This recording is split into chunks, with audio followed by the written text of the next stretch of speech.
Ernie, well, we talked about a lovely lady last week, Mama Cass Elliott. And I was looking on the birthday list, November the 9th, Mary Travers, her birthday from heaven. And I know that you mentioned her a lot. And I know you have a great backstory to tell us about her. Yeah, Joyce, again, thank you for being here on the corner. And I love all my neighbors. We're having a great time. And yeah, like Cass Elliot, who I loved the music before I even met her, the Mamas and Papas, but with Peter, Paul, and Mary, I was around in the Bay Area when the transition from beatniks to hippies happened. Okay, this was in the 60s, early 60s. And I started college in 64. And we would have our sketch classes, and we would take our sketchbooks. And then on the weekends or even on a week school night, we would go either to a coffee shop in Oakland, where my college was, or we'd go over the bridge to San Francisco to go to some of those. And there were always like my English teacher was Michael McClure. He's a very famous poet. He was friends with Ginsberg and Ferlinghetti and all those guys, and Dylan, Bob Dylan, and so they were all performing in those coffee shops, and we would be there, and Ferlinghetti would be up there reciting poetry or whatever, and and it was amazing. And we would sit there and sketch, and so and another place that we would go a lot was to Berkeley, where the campus there in Berkeley, because we were 1 mile away from it. And the cool thing about that campus was a lot of the acts, the musicians and stuff, because the Bay Area was really now popping, man. The sound was coming from San Francisco. And so all these bands would appear in like outside on the campus at Berkeley, and you could it was like a free concert. And one of the girls that I went to college with at Arts and Crafts was living with the drummer from Country Joe McDonald and the Fish. And they would come over a couple times a month and play on our campus. And it was a small camp. It was 125 kids full time. So it was like having this really, unplugged kind of experience with these bands that everybody was talking about. And I remember being, and then plus you got to remember that at the same time, the Vietnam War was happening. Berkeley was a boiling pot, and we were doing anti-war posters as artists and turning them into the Jelly Roll Press. And I think I had mentioned this to you before. The Jelly Roll Press was a printing facility that was printing political posters against the war in Vietnam. And the way they did it was they had a printing press and a die cutter and stock on the big trailer of a diesel truck.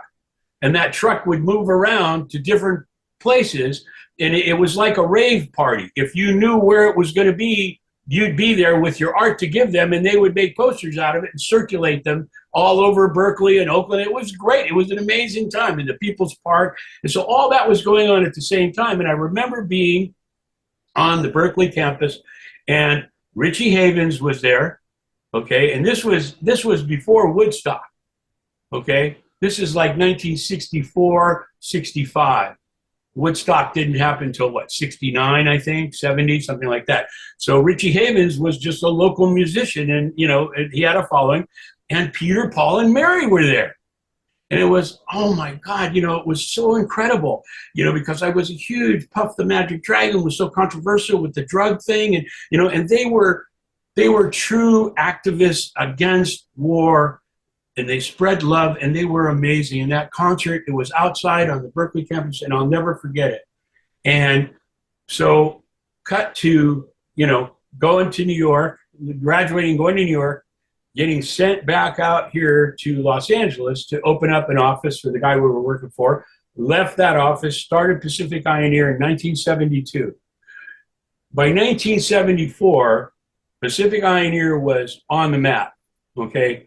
And when I talk about map, it's really funny because I was thinking about this. We didn't have a road map when we were creating history, but we didn't know we were creating history. We were just doing what we love to do. And it turned out today to be history. But we never had any roadmap that we followed. We just did what felt good. So I'm in the office one night. Everybody had gone. And it was probably like 7 o'clock. And I'm working on some lettering and stuff. And I get this phone call. And it's a woman.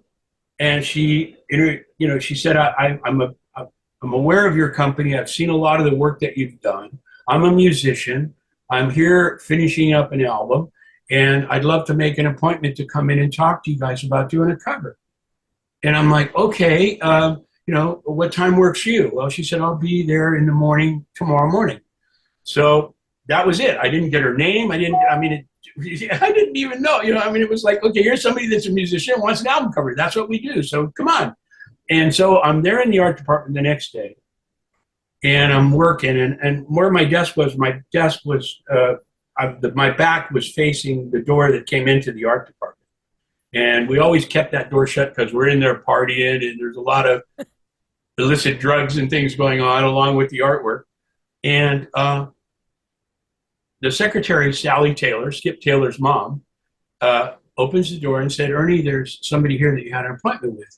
And I turned around, and it was Mary Travers.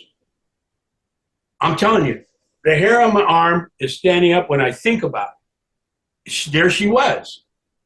And I couldn't believe it. And she came over and introduced herself. And I was like, I didn't know what to say. It was like, I'm not worthy. And she was so sweet. And she told us about this album that she was doing. It was a solo album away from the group. And it was called Circles, and what circles meant to her in her life, and how things, the circle being the perfect shape, never ending, never starting. It's just a continuous thing that goes on forever. And God rest her soul. I mean, she was just an amazing lady. And she was big too. She was a big woman. She was, most women are small or kind of, but but beautiful. Stunning. She was stunning. She had this long, beautiful blonde hair. And so she came into the art department, and Drew Struzan was there working on a Black Sabbath piece or something, maybe an Alice Cooper thing or whatever. And I introduced her to him, and I introduced her to Bill Garland. And we all sat with her, and she told us about Circles and the album that she's doing. And, and she loved Drew's work. Okay, and she had seen Drew's work, and Drew was a staff illustrator there, and I would do the lettering and the concept, and then he would do the illustration, or Bill Garland or Joe Garnett, one of those guys. And so we talked about what we could do for this album for her, and we came back with this idea that you see over here, which is, it's called Circles, and it's a watercolor. Now, Drew was amazing because he really you could show him any media, okay, whether it's oil paint, watercolor, gouache, acrylic, you name it, and he could do it just like that without even practicing. It was like working with Michelangelo. On one of these shows, I think that we should talk about what it was like for me being surrounded by these amazing artists. They were incredible. They were better than I could ever be. But what that made me do was become better than I ever thought I could be, because they would bust me. If I came in with an idea that we had done maybe a while ago, or it wasn't really that great, they didn't hesitate. They'd cut me apart. So I had to raise my game, and so it was a learning experience and a growing experience for all of us. And we'll talk about that at another time. But, we talked about the Circles thing. Drew did a sketch. Mary kept the sketch. But the sketch is what you see here. It's like a Mucha painting from the Art Nouveau era, and it's Mary. And then he took a photograph of Mary, and again, I'll send you this so you can see it better. Let me move my big head out of the way. But you can kind of see a close-up of the Mucha face on her, and then the whole piece, where the front cover is her in this old shape, and then it goes out to this wilderness that's got a moose in it, and it's just really beautiful watercolor. Watercolor is probably the next hardest medium to work in than colored pencil. Colored pencil is the worst. Watercolor, it's not about what you put on the watercolor painting, it's about what you leave off. White space is critical on watercolor, and if you notice, Drew had never done a watercolor, but he decided he wanted to be soft. And then I did the lettering. I did the lettering that you see over here with Mary Travers in Circles. And again, working together the way we did. And Drew went on to say this later on when he became very famous doing album covers. I mean, doing movie posters. He said, I really I miss the camaraderie that we had because we were all coming up together, okay, and we were learning from each other, and it was an amazing experience. And he said, but what I miss more than anything is the respect that you had for the work that I was doing and how we worked together. Where, okay, we planned out what his illustration was going to look like, and then we planned out where my type would go.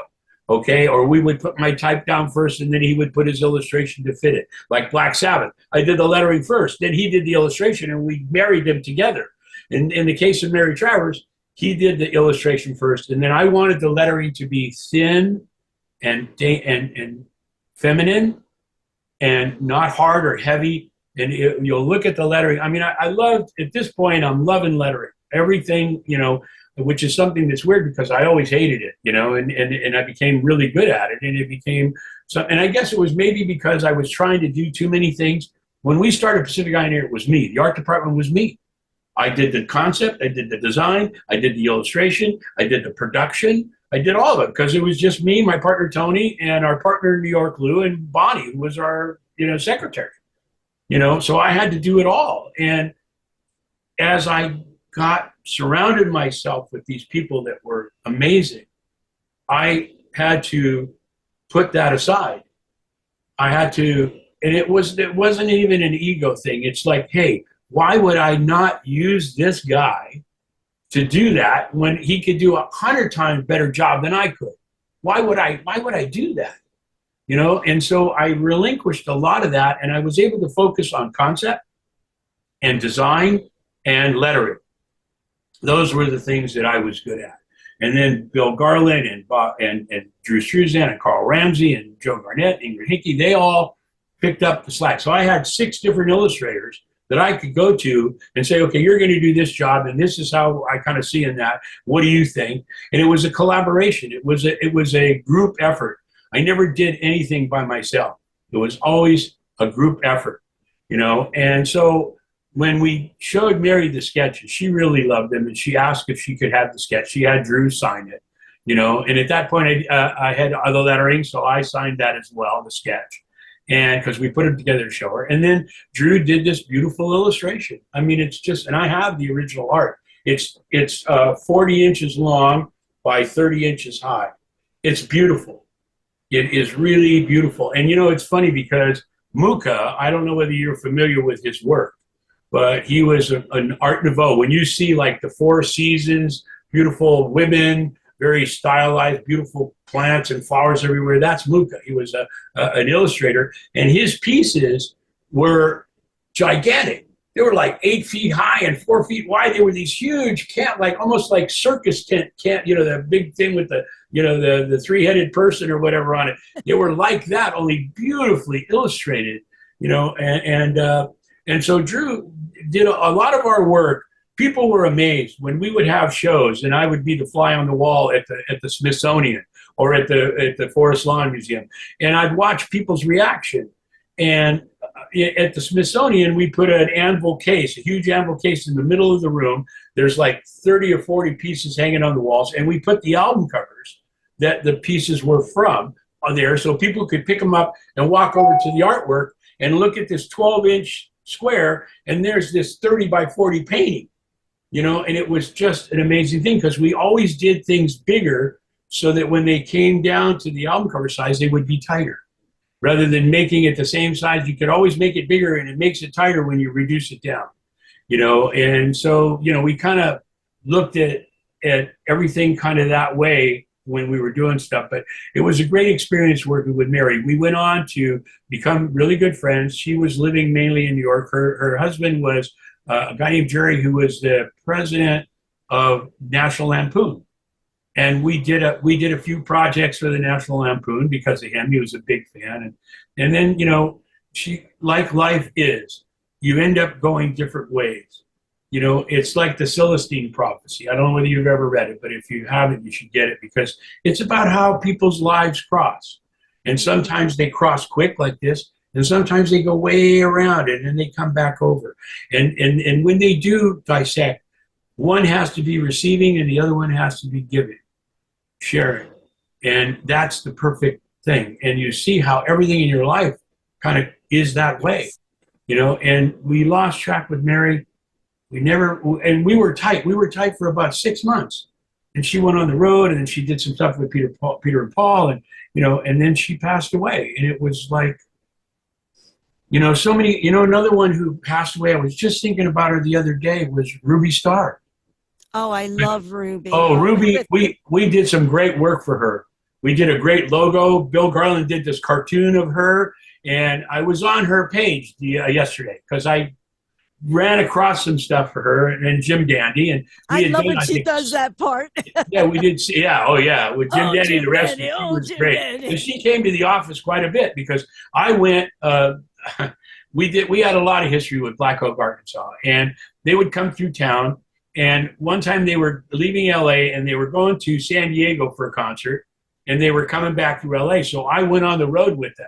I got on the bus, and you know, they had the most amazing hash in the whole world. And they had this secret compartment in their bus where they had it, and you could under a carpet like a trap door, and it was all underneath them. It was they were a great band, and I remember the first time I saw them, they were at a roller rink. This is 1971, beginning of 72. They were at a roller rink in LA on Western and Sunset.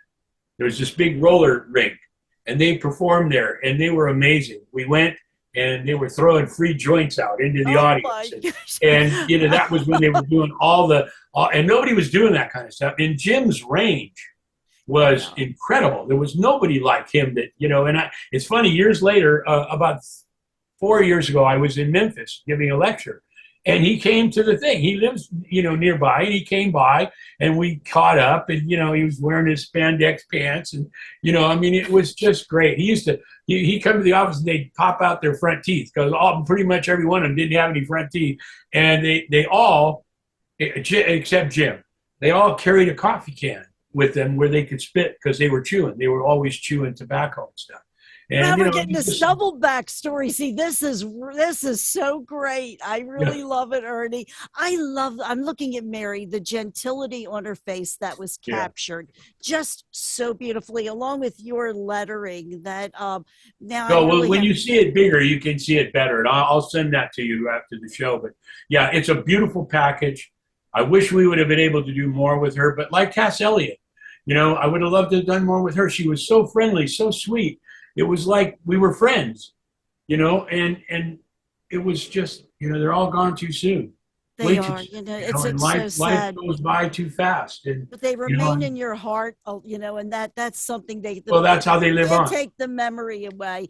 Now, you know, the next question that I'm going to be posing to you has to do with song. Yeah, well. Let's see if we are on the same wavelength this time. Well, for me, I love Circles.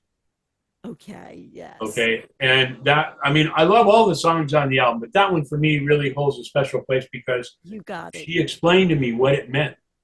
She told me I didn't have to listen to the lyrics and try and guess at what she was intending with the lyrics. She told us.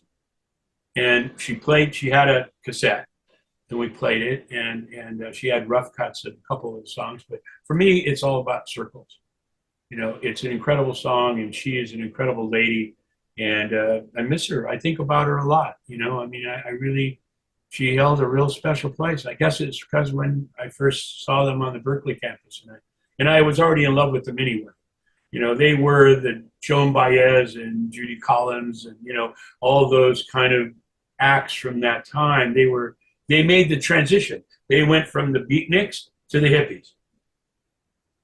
Yeah, you know, and you know, they did that. I dig rock and roll music, and I love the way the interaction between Peter, Paul, and Mary, and how they were doing the impressions. They were, of the mamas and papas. Right. I thought that was just fantastic. Peter, Paul, and Mary were really, they were an incredible act, you know, and they were around at the right time. That we needed to have that kind of influence to make everything else balance out, because there was a lot of stuff going on. Nixon, you know, I mean, all that whole thing with Watergate, it's kind of like repeating what's going on today, but, you know, very true. Life does that. life does that, Well, you and know what, that's, Ernie? This is really great. Us talking, and then, communicating with everyone on the block. It's bringing back memories for you of those times with like great ladies like Mary Travers, Mama Cass. Oh, yeah. And then Black Oak, yeah, Arkansas. yeah, We're, Ruby we're, Star. You know who Ruby else? Delaney Star. and Bonnie.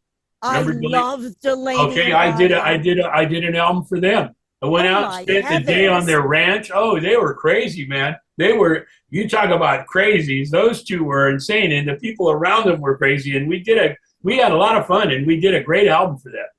You Yeah. are something. You are something. I just love you, Ernie. I really Uh, do. I Just love thank you you. too, Joyce, and I love all our neighbors. It's a great block to be part of.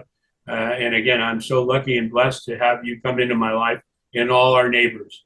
I really love it. I love them. And, I'm getting more and more questions that people are emailing me on Facebook or That's on my page. great. It's really great. I mean, I think that, again, like I said, as long as for me, these stories, once I'm gone, they're gone if I don't share them.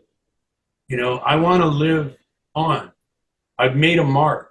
I think Yes. everyone's goal in life is to leave a mark, whether it's Kilroy was here or Ernie was here or Joyce was here. We want to leave a mark and we want to make it better than we found it. Okay. And I think I've done both those things, Yes. and I want to perpetuate that. So the more people I can tell the story to, the more that story lives on, the more I live on.